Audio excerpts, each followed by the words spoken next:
자, 진도를 계속 이어서 나갑니다. 자, 이 판례도 전 시간에 있는 판례랑 똑같아요. 여기 보시면 성폭력 처벌법 14조 1항 카메라 등 이용 촬영죄죠. 여기서 다른 사람의 신체를 의사에 반해서 찍었을 때 처벌하는 조항인데, 이때 신체라고 하는 것은 신체 그 자체를 찍었을 때를 말합니다. 신체 그 자체를 직접 찍었을 때를 말하는 것이지, 신체가 아닌 그 이미지가 담긴 영상물을 찍는 것은 신체 자체를 찍는 것이 아니기 때문에 이것은 처벌할 수가 없는 것이에요. 만약에 이 영상을 찍은 것을 처벌하게 되면 그야말로 이 14조 1항을 확대 해석, 유추 해석하는 것입니다. 그래서 당시에는 이것을 가지고 처벌할 수는 없는 것이다 는 판례죠. 자, 시험도 2번 나왔네요. 그 사실관계가 2번입니다. 자, 2번은 사실관계 여기까지가 사실관계이긴 한데 2번 자체가 출제가 될 가능성은 별로 없어요. 이제 1번은 좀 출제 가능성이 있고, 자, 쭉 읽어보시고요. 읽어보시고 마지막에 보시면 여기 영상 나와 있죠. 영상을 카메라로 촬영했다 했을 때 영상은 신체 그 자체를 찍은 것이 아니기 때문에 이 법으로 처벌할 수가 없다는 판례입니다. 다음 보죠. 자, 우리 링크 배웠죠? 링크 방조범 할 때 배웠습니다. 자, 링크의 개념 정의는 웹 위치 정보나 경로를 의미한다 했습니다.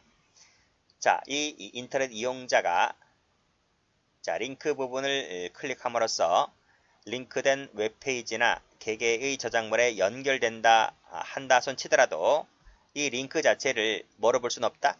저작권법이 규정하고 있는 복제 및 전송은 아니라는 거죠. 즉, 저작권법이 규정하는 것은 복제 및 전송만 규정하고 있습니다. 복제 및 전송만 규정하고 있고, 링크는 나열되어 있지 않아요. 나열되어 있지 않기 때문에 처벌할 수가 없는 것입니다. 이 링크를 복제 및 전송에 포함된다고 보아서 처벌하게 되면 그야말로 유추 해석이다는 것이죠. 링크는 이렇게 나와 있잖아요. 개념정의가. 링크는 웹 위치 정보, 경로를 말하지, 이것이 이 웹 위치 정보나 경로가 복제 및 전송은 아니잖아, 그렇죠? 아니기 때문에 아닌 것은 달리 규정해야 되는 것, 달리 취급해야 되는 것이죠. 그렇기 때문에 이 법으로 처벌할 수가 없다. 처벌하면 유추다는 판례입니다. 그래서 그 다음도 똑같아요. 여기 링크 동그라미 쳐보시고, 링크 동그라미, 링크 동그라미. 그래서 링크 자체는 전송도 아니다. 그래서 저작권법 위반으로 처벌할 수가 없다. 설령 연결된다 치더라도 이 자체가 전송이 아니기 때문에 처벌할 수는 없는 것이다. 그 다음 밑에도 링크 자체를 클릭한 것은 유형물에 고정하거나 유형물로 다시 제작한 것도 아니다. 그쵸? 그다음 여기도 똑같아요. 진열하거나 게시하는 것도 아니다. 그쵸? 이걸 된다라고 그러면 틀려요. 다음. 자, 우리 강론책 가보면 여신전문금융업법 배우죠? 그쵸? 거기 가보면 신용카드, 그 다음에 또 어떤 카드가 있었죠? 직불카드 있었고, 선불카드 있었고, 그래서 이 여신전문금융업법이 규정하고 있는 것은 3가지밖에 없어요. 이 3가지 카드는 전부 다 진정하게 발행한 카드만을 말합니다. 그래서 진정하게 발행된 카드만을 법이 보호를 해준다는 거야. 법이 보호를 해준다. 어떤 법? 이 법이죠. 여신전문금융업법. 이 법이 보호 가치가 있다는 거지. 그쵸? 따라서 위조 변조된 카드는 법 보호 가치가 없는 것이죠. 그쵸? 자, 그래서 밑에 화살표 되어 있네요. 사실관계가. 실제 매출 금액을 초과하는 금액을 결제하여 가장거래를 하였는데, 이 가장거래를 한 카드가 바로 무슨 카드다? 위조된 카드라는 거지. 그쵸? 하더라도 이것은 법의 보호 가치가 없기 때문에 이 법으로 처벌할 수가 없다는 판례입니다. 그리고 말씀드렸죠? 카드는 이 3가지라고요. 신용카드, 직불카드, 선불카드. 그래서 밑에 여기 보면 기업구매 전용 카드는 이 법 3가지에 들어오지 않기 때문에 이 법으로 처벌할 수가 없다는 것입니다. 여기에 포함되지 않아서 결국 뭐다? 신용카드업법,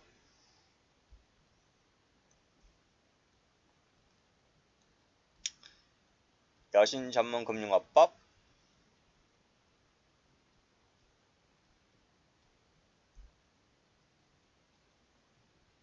위반 안 된다는 거지, 그치? 그쵸? 또 어떤 카드가 있었지? 현금 카드 있었죠? 현금 카드. 현금 카드. 회원권 카드. 마찬가지입니다. 마찬가지로 여기에 포함되지가 않아요. 여기에 해당되지가 않는다. 이 세 개 다.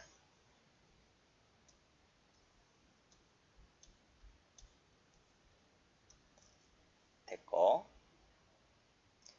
자, 다음 페이지 보면 예금자 보호법에 보면 자료 제출 요구권과 조서권을 분명히 구별하고 있습니다. 이건 달라요. 개념 자체가 다르다. 그리고 여기 나와있지 달리 취급한다. 근데 이 예금자 보호법에는요. 여기 자료 제출 요구권과 출석 요구권만 규정하고 있을 뿐이야. 이건 규정이 없어요. 이건 규정이 없습니다. 이건 규정하고 있고요. 그렇죠? 따라서 규정하고 있지도 않은 것을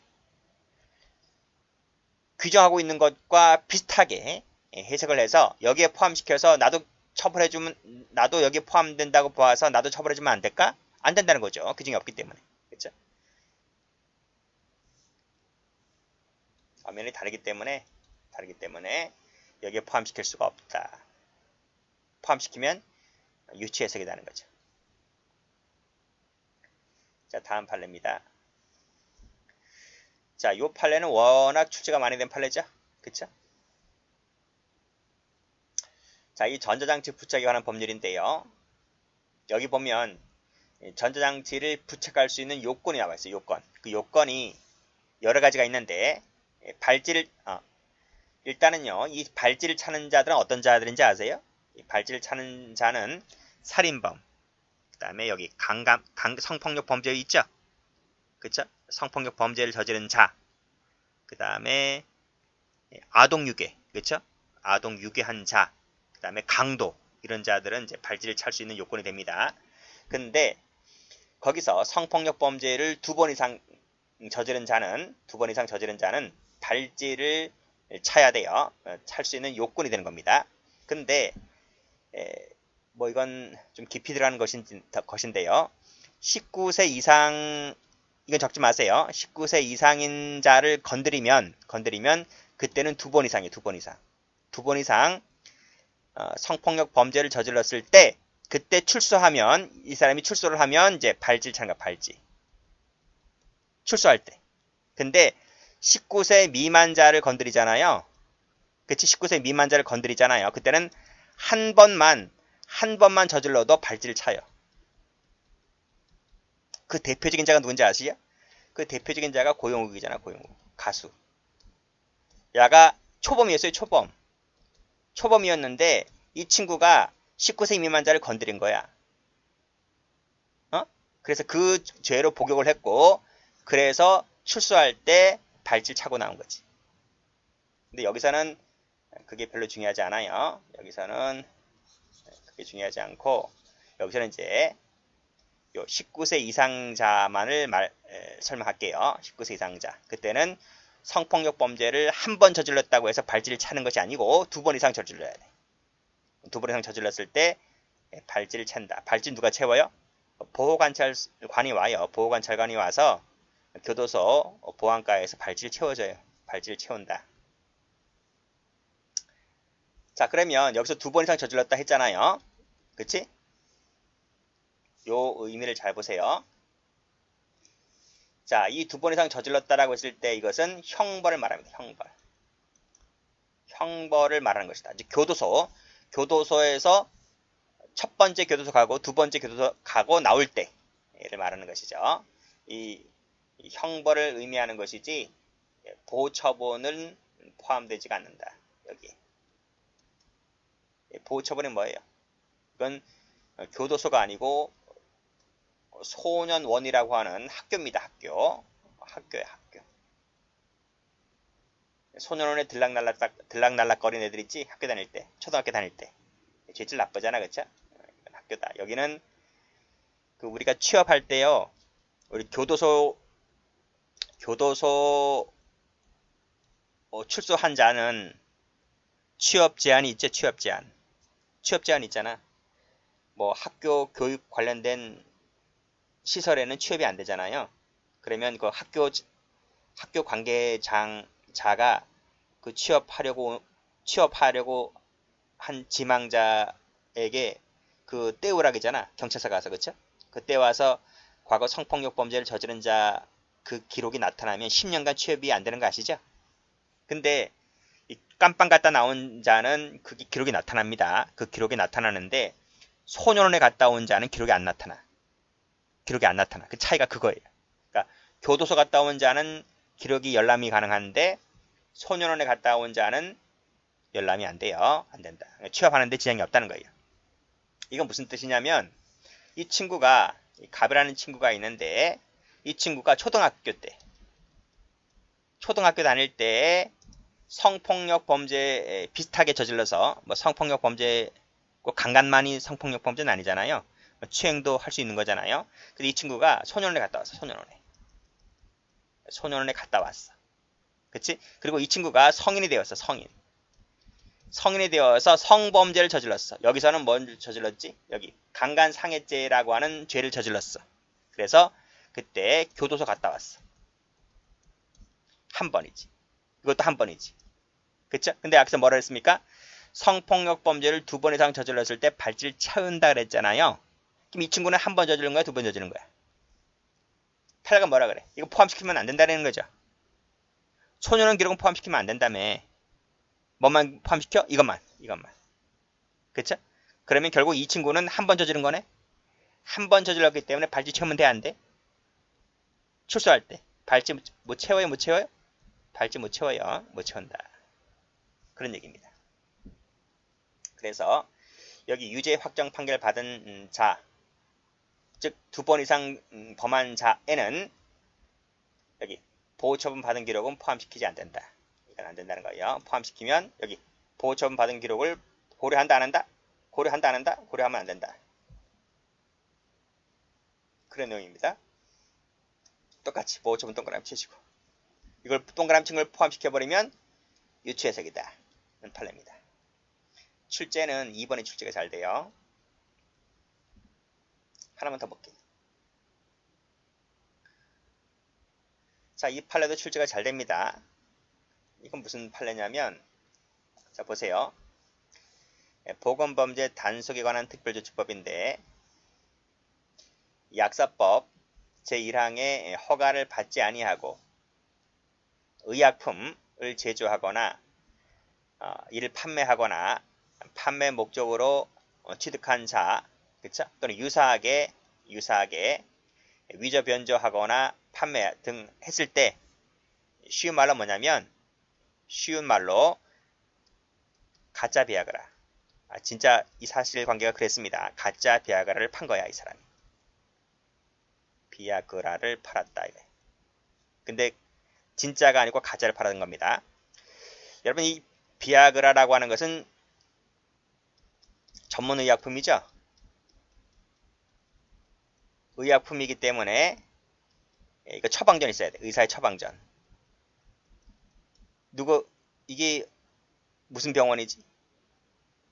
이게 비뇨기과잖아, 비뇨기과. 비뇨기과에 가서 전문의의 처방전을 발급받아서 약국에 가야지, 약국에 가면 이제 이 약국에서 진짜 비아그라를 파는 거지. 그쵸? 판매를 합니다. 그러면 이 진짜 비아그라는 이 약국에 가서, 병원에 가서 처방전을 발급받아 와서 약국에서 약을 샀어요. 이거는 가격이 비쌀까, 쌀까? 가격이 싸. 안 사봐서 모르겠는데요. 그렇게 생각하지 마시고, 여러분, 정품이 비싸, 짝퉁이 비싸? 샤넬백 있죠, 샤넬백. 신세계 백화점, 강남 신세계 백화점에서 샤넬백을 샀어요. 샤넬백 하나 얼마예요? 500만 원 넘어요. 500에서 1000만 원 가까이 돼요. 비싸잖아, 정품이니까요. 짝퉁은 얼마예요? 짝퉁은 중국산 짝퉁. 공 하나 떼면 되는 거예요, 그렇죠? 똑같은 거예요. 진짜 비아그라가 가격이 비싸요. 비싸다고. 저도 안 사봐서 몰라요. 근데 상식적으로 생각해도 맞잖아요. 비싸잖아요. 그래서 업자들이 짝퉁을 파는 거야, 짝퉁을. 뭘 팔아? 가짜 비아그라를 판 거야. 가짜 비아그라는 가격이 비싸요, 싸요? 가격이. 싸지. 이게 비싸면 진짜를 사먹지 왜 가짜를 사먹냐. 그렇잖아요. 그치? 이 가격 얘기를 왜 하냐면 이것이 판례와 관련되어 있기 때문에 말하는 거야. 자, 이 친구가 가짜 비아그라를 이제 지울게요. 그러면요. 지웁니다.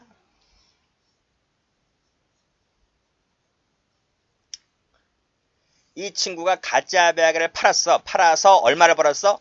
1천만 원 이상을 벌었어. 1천만 원 이상을 벌었어. 그러니까 한 통에 예를 들면 한 통에 3만 원이래. 3만 원. 이 한 통에 몇 알 들었지? 한 20알 들었죠. 20알. 그럼 한 통에 20알 들으면 한 알당 얼마라는 얘기지? 나눠봐. 1,500원? 한 알에 1,500원이네? 그렇잖아요. 그럼 진짜는 얼마일까? 진짜는. 진짜는 한 알에 몇만 원 해요. 그러니까 가짜와 진짜 그라의 차이는 약 20, 30배 차이 나는 거야. 그러니까 한 통에 3만 원짜리면 진짜는 한 알에 3만 원인 거야. 그러니까 사람들이 짝퉁을 사 먹는 거야, 짝퉁을. 근데 이 사람이 이렇게 약을 팔아서 얼마 벌었어? 1,000만 원 이상을 벌었어. 그랬을 때 여기 봐요. 여기 봐요. 소매 가격으로. 연 1,000만 원 이상 판매를 해서 얻은 수익금일 때에는 야, 형이 세네요. 무기 3년 이상이네요. 와, 엄청나다, 그쵸? 3년 이상이야. 그리고 이 판매 수익금 있지? 1,000만 원 이상 벌었다며? 팔았다며? 그러면 판매액, 그 판매 가격의 2배에서 5배 이상을 벌금 때립니다. 토해내야 되는 거야. 그쵸? 그랬을 때, 여기서 말하는, 여기 지금 소매 가격이죠, 소매 가격. 소매 가격으로 1,000만 원 이상. 소매 가격으로 2배에서 5배 이상 토해내라. 고 했을 때, 이 소매 가격의 개념정의는 가짜 비아그라를 팔았을 때의 수익금을 말하는 겁니까?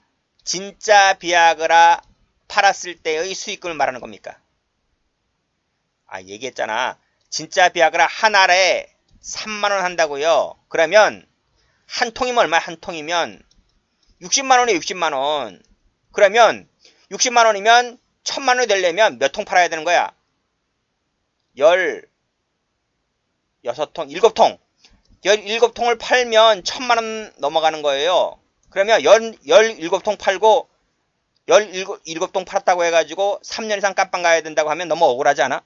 내가 뭐 마약을 판 것도 아니고 흉기를 판 것도 아니고 비아그라 팔았는데 17통 팔았다고 3년 이상 징역받고 2배에서 5배 토해내면 너무 억울한 거 아니야?